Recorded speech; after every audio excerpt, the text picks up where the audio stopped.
근데 이거에 대한 인지가 우리가 없기 때문에 초가공식품에 대한 중독적인 경향을 보인다라는 2배에서 3배 정도 소아 청소년의 비만이 굉장히 빠르게 늘어나고 있거든요. 그럼 만약에 애들이 그걸 먹으면 부모가 처벌을 대신하는 거예요? 그러면 안 되고. 그때 안녕하세요, 닥터 프렌즈입니다. 네. 오늘은 제가 최근에 지난 5월 영국에서 있었던 흥미있는 발표를 가지고 좀 왔어요. 영국에서 있는 이 탄수화물과 지방 함량이 높은 초가공식품을 이제 중독성 물질로 개념화하는 것만으로도 이 사회를 건강화시킬 수 있는데 기여할 수 있다. 중독. 네. 중독으로. 여기에서 다양한 근거들을 가지고 이제 이런 이야기가 나온 건데 실제 영국 과학 잡지 뉴 사이언티스트에 지난 5월 17일에 실렸던 건데요. 술이나 담배, 우리가 기호식품이라고 하지만 이거는 기호식품을 넘어서서 중독을 유발하는 물질이라고 우리가 인지를 하고 있잖아요. 그쵸, 인지하고 있죠. 네. 이 인지 덕분에 사람들이 술이나 담배를 할 때 조심할 수가 있잖아요. 그런데 이제 초가공식품이 분명히 중독 물질이다라는 증거들이 많이 쌓여 있는데, 그런데 이거에 대한 인지가 우리가 없기 때문에 실제 성인에서는 18%, 청소년 14% 정도가 초가공식품에 대한 중독적인 경향을 보인다라는 이런 보고들이 있어요. 인지가 없기 때문에 더 위험한 거예요. 그래서 청소년들에서도 높은 거고 이 사람들은 앞으로 더 늘어나겠죠. 그래서 우리가 중독을 질병으로 개념화해가지고 전문가들이 치료를 하는 것처럼 초가공식품에 대한 중독도 좀 그런 접근이 이루어져야 되고, 된다. 초가공식품들도 물론 기호식품은 맞지만 우리가 중독물질로 알고 소비를 해야 되고 더욱더 청소년이나 어린 아이들한테서는 좀 더 주의를 기울여야 된다. 이게 나온 거예요. 초가공식품이 뭔지 얘기를 해주시면 안 될까요? 초가공식품은 그러니까 원재료를 우리 가공을 해가지고 이 원재료의 형태를 이제 우리가 알 수 없게 되었고 수많은 식품 첨가물들이 들어가 있어서 보통 어떤 특성을 가지고 있냐면은 탄수화물과 지방의 함량이 둘 다 높아요. 그리고 빠르게 흡수가 되는 특징을 가지고 있어요.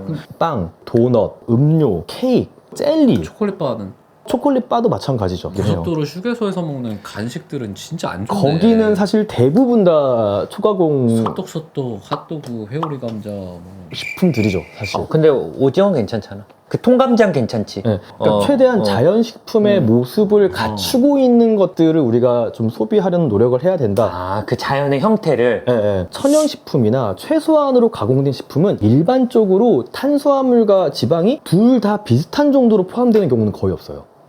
좀 차이가 난다는 하나가 거네요. 없으면 하나 나구나. 그러니까 사과 같은 경우에는 탄수화물이 55kcal, 지방은 1.5, 그래서 36대 1. 연어 같은 경우에는 탄수화물은 거의 없고 지방만 73kcal 정도 해서 거의 0대 1, 거의 없어요. 소시지 같은 것도 좀 비슷한 것 같던데, 탄수화물과 지방이. 그래요? 제가 봤을 소세지에 탄수화물이 들어가? 들어가. 왜냐면 그렇게 만들어야 우리 뇌에서 맛으로 주는 자극과 혈당이 주는 자극 두 개가 결합해가지고 뇌에 강렬한 자극을 주는 형태로 초가공식품들은 거기에 맞춰서 계속 이렇게 조작되기 때문이거든요. 편의점에서 보면 퍼센트가 비슷비슷해요. 초가공식품의 특징이 탄수화물과 지방을 아주 높은 수준으로 거의 동등하게 이렇게 함유하고 있다. 그래서 아까 말한 초콜릿바에도 탄수화물 237kcal, 지방이 266kcal, 거의 1대1. 1대1이네. 근데 견과류 같은 경우에는 아주 특이하게 탄수화물과 지방 두 개 다 높기는 해요. 그런데 견과류 같은 경우에는 흡수되는 속도가 달라요. 천천히 흡수되는구나. 천천히 아예 흡수되는 부위 자체가 우리 몸에서 다르거든요. 그래서 초가공식품의 어떤 또 다른 특징 중에 하나가 탄수화물과 지방이 거의 동등하게 섞여 있다라는 것도 있지만 장에서 흡수되는 속도가 일반 식품이랑 달라요. 빠르구나.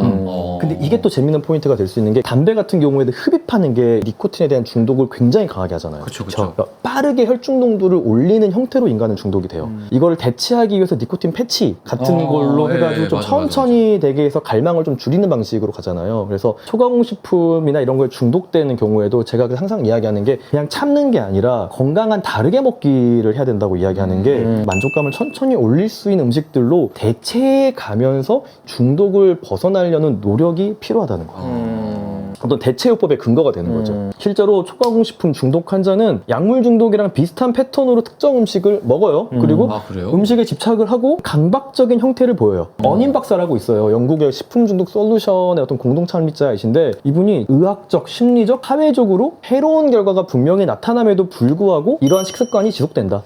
실제로 이거를 좀 기반한 기초연구들, 여러 설치류나 곡물이나 돼지나 실제 인간의 뇌에서도 이런 초가공식품을 반복적으로 먹었을 때 고상체계의 변화가 나타난다라는 것들이 계속해서 이제 보고가 되고 있고요. 흥미롭게도 이거는 도넛이나 음료류나 빵이나 이런 초가공식품의 문제지 이 음식에 대한 중독이 뭐 소고기나 브로콜리, 당근 이런 자연식품에서는 안 나타난다는 당근 거예요. 중독은 당근 없구나. 중독은 좀 브로콜리 중독 없다는 거예요. 이거 그냥 단순히 음식을 소비하는 것과 다르다는 거예요. 초가공 식품에는 좀 다르다. 사람이 다르다. 다른 행태를 보인다는 거네. 다른 뇌의 반응을 보인다는 거예요. 앞서 제가 말한 대로 이제 중독을 좀 판별하는 여러 설문조사 중에 에일 음식 중독 척도 이거를 바탕으로 평가해 봤을 때 2023년에 나온 연구에서도 실제로 술이 한 14% 정도, 담배가 한 18% 정도 성인들이 중독되어 있는 경향을 보이는 반면에 음식에 대해서는 성인이 한 14%, 청소년이 한 12% 정도. 비슷한데? 네, 그러니까 꽤 높은 정도로 어떤 중독적인 그런 형태를 보이는데 우리 사회가 이걸 인지하지 못하고 있기 때문에 청소년에서 특히 지난 10년간 비만 인구가 2.5배가 늘었어요. 엄청 늘었네. 국내도 한 2배에서 3배 정도 소아 청소년의 비만이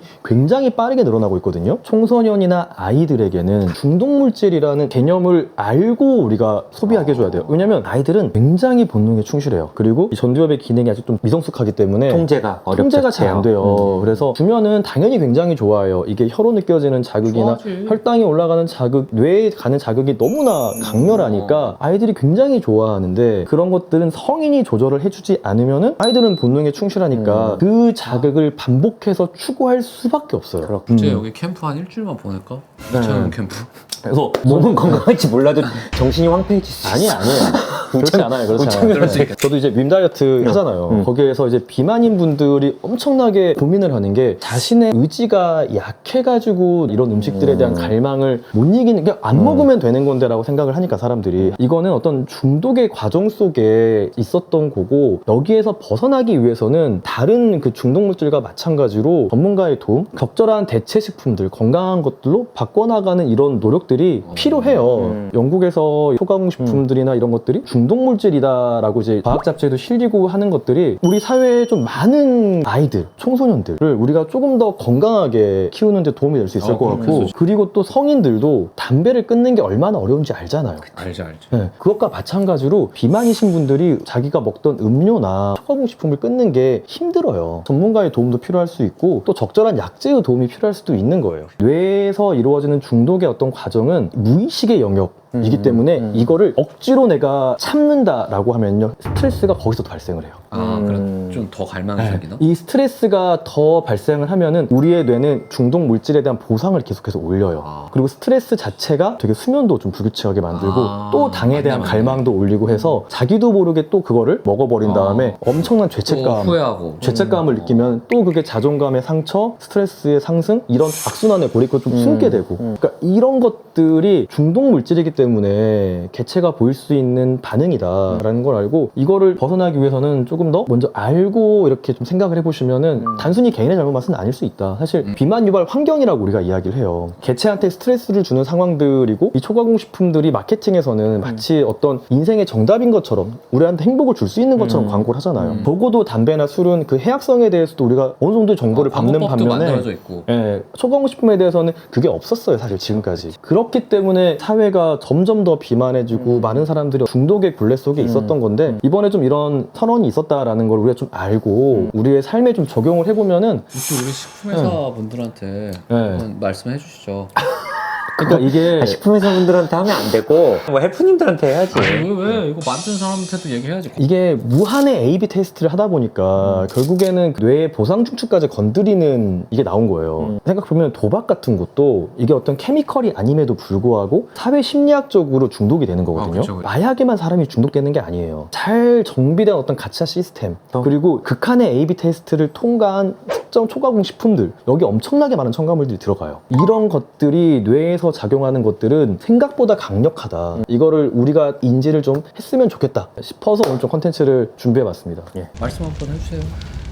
자연식품 좀 있는 그대로 좀 마시는 것들을 많이 만들어줬으면 좋겠어요. 우리 사회가 개인이 주체가 되는 삶을 살려면 중독물질에서 벗어나야 되고 아이들한테 만드는 거는 저는 초가공식품류를 안 만들었으면 좋겠어요, 솔직히. 그러면 18세 이하는 아예 금지법을 만들자. 그러니까 뭐한 번씩 먹는 거야. 이제 그 왜 이렇게 자꾸 사람을 그럼 일주일에 한 번만 먹는 걸로 그 정도, 법적으로. 생채 칩 씹어가지고 띵 성인의 이번 주 먹었는데 부모의 동의가 있어야 이렇게 좀. 그럼 먹을 만약에 수 있는. 애들이 그걸 먹으면 부모가 처벌을 대신받는 아이고 거예요. 그러면 안 되고. 그리고 뭐 처음부터 뭐 인간을 중독시키겠다 이런 목적보다는 맞아요. 좀 아니었어요. 맛있는 맛, 맞아요, 사람들이 맞아요. 좋아하는 맛을 만들어 보니까 이제 이런 문제가 발생한 맞아요. 거고 이게 극한으로 간 거예요. 의학계에서도 이제 주목을 하기 시작한 거죠. 맞아요, 처음부터 맞아요. 나왔을 땐 모르다가 이게 이상하다 하는 거예요. 조금 더 건강한 사회를 위해서 어떤 맞아요, 우리 맞아요. 사회의 미래를 위해서 좀 그런 어느 업체가 부분들 제일 문제가 있는 것 같아요. 어떤 업체들 중에서요. 네. 뭐 여러 개 있잖아요.